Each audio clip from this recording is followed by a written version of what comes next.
to discuss about the Rajya Sabha. Rajya Sabha is the upper house of the parliament.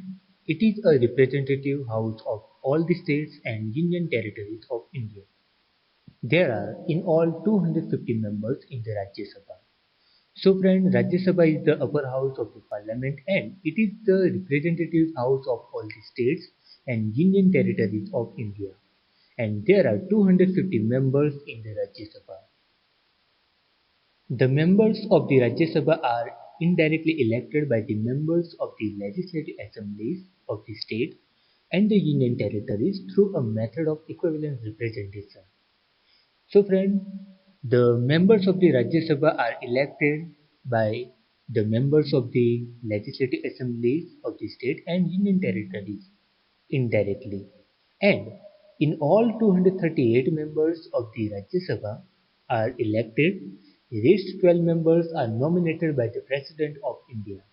So among 250 members, 238 members of the Rajya Sabha are elected, whereas 12 members are nominated by the President of India.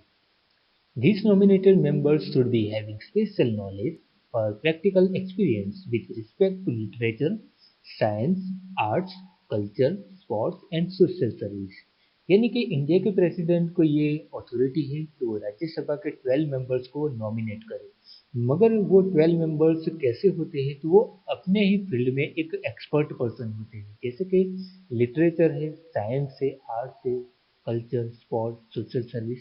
तो ऐसे जो field है, तो ऐसे field में वो एक expert person होते हैं, तो उसको प्रेसिडेंट नॉमिनेट करते हैं।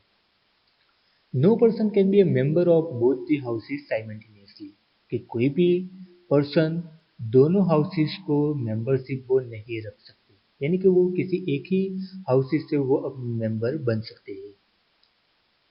Qualification for membership of Rajya Sabha: to be qualified as a candidate and to be elected as a member of the Rajya Sabha, he or she must be a citizen of India. He or she should be 30 years of age or more. He or she must not of unsound mind, insolvent or criminal. यानी कि कोई भी person अगर राज्यसभा के member बनना चाहते हैं तो वो सबसे पहले उसको इलेक्ट होना चाहिए और साथ में वो एक इंडियन सिटीजन होना चाहिए और उसकी जो एज है तो 30 इयर्स या उससे ज़्यादा होनी चाहिए और वो एक क्रिमिनल नहीं होना चाहिए। He or she should not be a government employee taking salary or holding any office of profit. State of Gujarat has the representation of 11 seats in the Rajya Sabha. यानी कि गुजरात में जो राज्यसभा के मेंबर्स की जो सीट है तो वो 11 है। Rajya Sabha is the permanent house, it can not be dissolve, कि राज्यसभा एक परमानेंट हाउस है, उसको कभी भी डिसॉल्व नहीं कर सकते हैं। But 1/3 of its members retire every 2 years and the same number of members are elected. यानी कि 1/3 मेंबर्स जो होते हैं तो वो हर 2 साल के बाद वो रिटायर होते हैं और उसी नंबर की उतने ही जो मेंबर्स की इलेक्शन फिर से होती है। Thus, the tenure of the member of the Rajya Sabha is of 6 years. However, the members are eligible for re-election and re-nomination. तो इस तरह से राज्यसभा के जो मेंबर्स की जो टीनियर है तो वो 6 इयर्स की है। फिर भी अगर कोई भी ऐसा मेंबर्स है कि जो एलिजिबल है, जो उसके लिए फिर से री इलेक्शन भी हो सकता है और उसका री नॉमिनेशन भी हो सकता है और फिर से वो राज्यसभा के मेंबर भी वो बन सकते हैं। Generally, both the houses of the parliament meet for 3 times a year. These meetings are called sessions. यानी कि एक साल में ये दोनों हाउसेस की जो मीटिंग है पार्लियामेंट में तो वो 3 बार होती है और ये हर एक मीटिंग को सेशंस कहते हैं। That is the budget session, monsoon session and the winter session.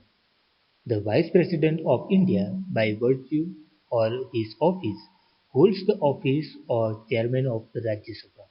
कि वाइस प्रेसिडेंट इंडिया के जो है तो वो एक कॉन्स्टिट्यूशन के मुताबिक वो राज्यसभा के एक चेयरमैन है। Whereas the vice chairman of the Rajya Sabha is elected by the members of the Rajya Sabha from among themselves only. जबकि जो राज्यसभा के वाइस चेयरमैन है तो वो राज्यसभा के जो मेंबर्स होते हैं तो उसमें से ही उनको इलेक्ट किया जाता है। The first chairman of the Rajya Sabha was doctor Sarvepalli Radhakrishnan.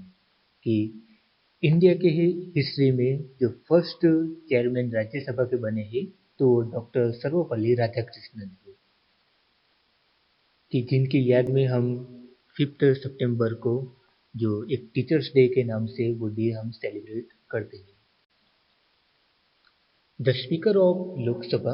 The main function of the Speaker is to see the proceedings of the Lok Sabha gets organized in a prescribed form, to maintain discipline, order, and dignity of the houses are the topmost functions of the Speaker. So, friend, in the first sentence here given, the main function of the Speaker, which is here given, so the proceedings of the Lok Sabha gets organized in a prescribed form. यानी कि हमारे constitution में जैसे prescribed किया गया है कि लोकसभा की जो प्रोसीडिंग्स कैसे होनी चाहिए, तो उसका टोटली जो अरेंजमेंट है तो वो स्पीकर को करना होता है। साथ में मेंटेन डिसिप्लिन, कि जो भी डिसिप्लिन है तो वो भी उनको मेंटेन करनी होती है, और जो हाउसेस है तो उनकी जो डिग्निटी है तो डिग्निटी को भी वो प्रोटेक्ट करें, तो वो भी उनका एक फंक्शन होता है। The members of the Lok Sabha elect their Speaker and Deputy Speaker from among themselves. The Speaker presides over the session of the Lok Sabha and maintains and controls its functioning. कि लोकसभा के जो members होते हैं तो उसमें से ही उनके जो स्पीकर और डेप्यूटी स्पीकर को इलेक्ट किया जाता है। The Speaker expects discipline from the members in the Lok Sabha.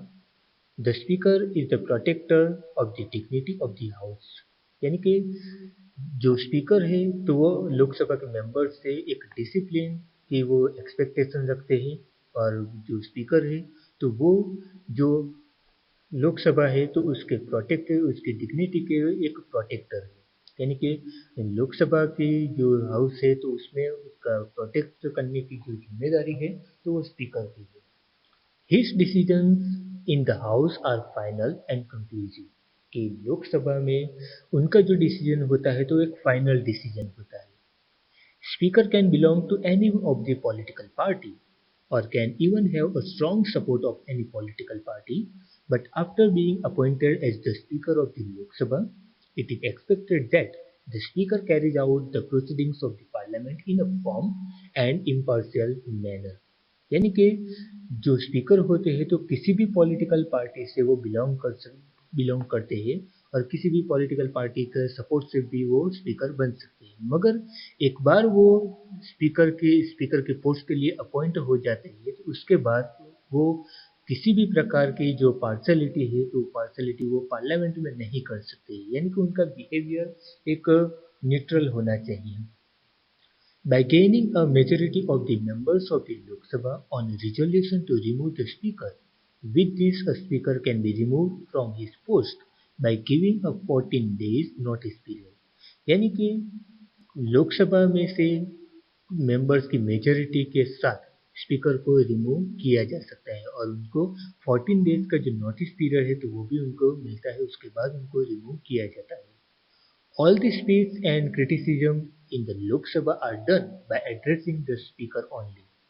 कि लोकसभा के मेंबर्स को अगर कुछ भी अपनी बात रजू करनी है, प्रेजेंट करनी है, क्वेश्चन रखना है, तो वो स्पीकर को एड्रेस करके ही वो अपनी जो स्पीच है, अपने जो क्वेश्चन है तो वो प्रेजेंट कर सकते हैं। वो डायरेक्टली किसी भी मिनिस्टर को वो क्वेश्चन या स्पीच नहीं दे सकते हैं, उसको सबसे पहले स्पीकर को एड्रेस करने के बाद ही वो अपनी जो स्पीच है वो प्रेजेंट कर सकते हैं। The working in both the houses of the parliament can be carried out in either Hindi or English, but a speaker can permit any member of the Lok Sabha to speak in his own language in case he does not know English or Hindi. कि ये दोनों houses जो है parliament में तो उसमें जो working language है तो हिंदी और इंग्लिश है, मगर स्पीकर जो है तो वो लोकसभा के स्पीकर उनको परमिशन दे सकते हैं, अगर कोई मेंबर ये दोनों में से किसी भी लैंग्वेज को अगर नहीं जानते हैं तो स्पीकर की परमिशन से वो अपनी लोकल लैंग्वेज में या फिर अपनी ओन लैंग्वेज में वो अपनी जो बात है तो वो प्रेजेंट कर सकते हैं। If any member of the Lok Sabha remains absent for a continuous period of 60 days without informing the speaker, then his seat is declared vacant.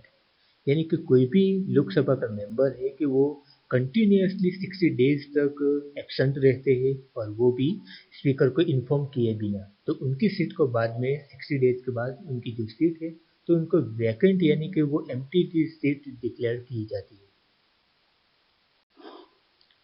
Casting vote. During any proceedings of the House, there arises any question, matter, or problem, or discussion on any bill or act, and decision upon it is to be taken, especially when the number of votes in favor or against the matter are equal in number. Then, in such condition, the Speaker can give his deciding vote, which is known as casting vote. कि casting vote क्या है कि जब भी लोकसभा में जो proceedings होती है तो उस वक्त कोई बिल के रिगार्डिंग, कोई एक्ट के रिगार्डिंग कुछ प्रॉब्लम होती है, कुछ क्वेश्चन अराइज होते हैं या कुछ मैटर या कुछ डिस्कशन अराइज होती है, तो उस वक्त एक डिसीजन लेना जरूरी हो जाता है। क्योंकि उस वक्त जो भी मैटर है तो वो मैटर के फेवर में या फिर उसके अगेंस्ट में कितने वोट मिले हैं तो वो उसके ऊपर निर्भर करता है कि वो कोई डिसीजन लिया जाए या न लिया जाए। तो उस वक्त अगर वो वोट इक्वल हो जाते हैं तो उस वक्त जो स्पीकर है लोकसभा के तो वो अपना जो कास्टिंग वोट देते हैं, यानी कि वो जो वोट देते हैं तो उसको कास्टिंग वोट कहते हैं। Apart from such situations the speaker can not vote. इसके अलावा स्पीकर कभी भी अपना जो वोट है तो वो कभी भी वो कास्ट नहीं कर सकते हैं। Shri Ganesh Vasudev Malvankar was the first speaker of the Lok Sabha. कि इंडिया की जो लोकसभा है तो उसके जो फर्स्ट स्पीकर है तो वो श्री गणेश वासुदेव मालवंकर है। तो वो इंडिया की जो लोकसभा है तो उसके एक फर्स्ट स्पीकर रह चुके हैं। In the absence of the speaker, the proceedings are conducted by the deputy speaker. In the absence of the speaker and the deputy speaker, the proceedings of the Lok Sabha are conducted by a speakers panel consisting of senior, experienced and who are familiar with the proceedings of the parliament experts from different political parties. यानी कि जब भी speaker absent रहते हैं तो उस वक्त जो लोकसभा की प्रोसीडिंग्स है तो वो डेप्यूटी स्पीकर कंडक्ट करते हैं, और जब दोनों ही एब्सेंट रहते हैं जैसे कि स्पीकर और डेप्यूटी स्पीकर दोनों एब्सेंट है तो उस वक्त लोकसभा की जो प्रोसीडिंग्स है तो वो लोकसभा की प्रोसीडिंग स्पीकर पैनल करती है कि जिसमें जो एक सीनियर, एक्सपीरियंस्ड और एक फैमिलियर पर्सन होते हैं, एक एक्सपर्ट पर्सन होते हैं कि जो अलग अलग पॉलिटिकल पार्टी से वो बिलोंग करते हैं। और इस तरह से जो स्पीकर और डेप्यूटी स्पीकर की एब्सेंट में वो जो स्पीकर पैनल है तो वो पूरी प्रोसीडिंग्स करते हैं। When can a bill become an act. तो कब ये जो बिल है तो वो एक एक्ट बन जाता है। The proposal is called a bill. The parliament does the important work of augmenting the old laws, framing new laws and nullifying obsolete laws. Parliament का एक इम्पोर्टेंट वर्क ये है कि जो भी ओल्ड लॉज है तो उसको रिड्यूस किया जाए, कुछ नए जो लॉज है उसको बनाया जाए या फिर कुछ जो लॉ है तो उसको वो इम्प्रूव करें। Any of the bills, either ordinary bill, money bill, or the bill to amend constitution can become an act by passing through the following processes। यानी कि कोई भी बिल हो, जैसे कि वो ऑर्डिनरी बिल हो, मनी बिल हो या कुछ कोई भी अगर बिल अमेंडमेंट के लिए हो कॉन्स्टिट्यूशन में तो वो कुछ जो प्रोसीडिंग्स दी गई है या कुछ प्रोसेस है तो उसके बाद ही ये जो बिल है तो वो एक एक्ट बनता है। Any bill can be presented in either house of the parliament. The bill can be presented by a minister or any member of the parliament. If any dispute arises between the two houses of the parliament regarding any bill, the president can call a joint sitting of both the houses of the parliament। यानी कि कोई भी bill है तो वो bill कोई भी minister उनको प्रेजेंट कर सकता है या फिर पार्लियामेंट का जो मेंबर है तो वो उनको प्रेजेंट कर सकते हैं। मगर जब दोनों हाउसेस के बीच में कुछ डिस्प्यूट अराइज होते हैं तो उस वक्त जो प्रेसिडेंट है तो प्रेसिडेंट दोनों हाउसेस की एक जॉइंट सिटिंग यानी कि जॉइंट मीटिंग वो बुला सकते हैं।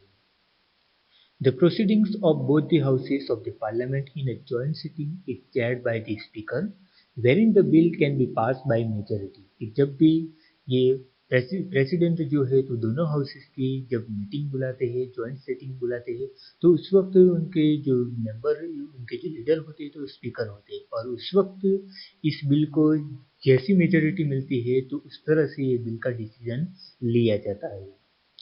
Then the bill becomes an act if it is passed by a majority of the members of both the houses, और उसके बाद ही ये जो बिल है तो वो बिल मेजोरिटी के साथ वो एक एक्ट बनता है।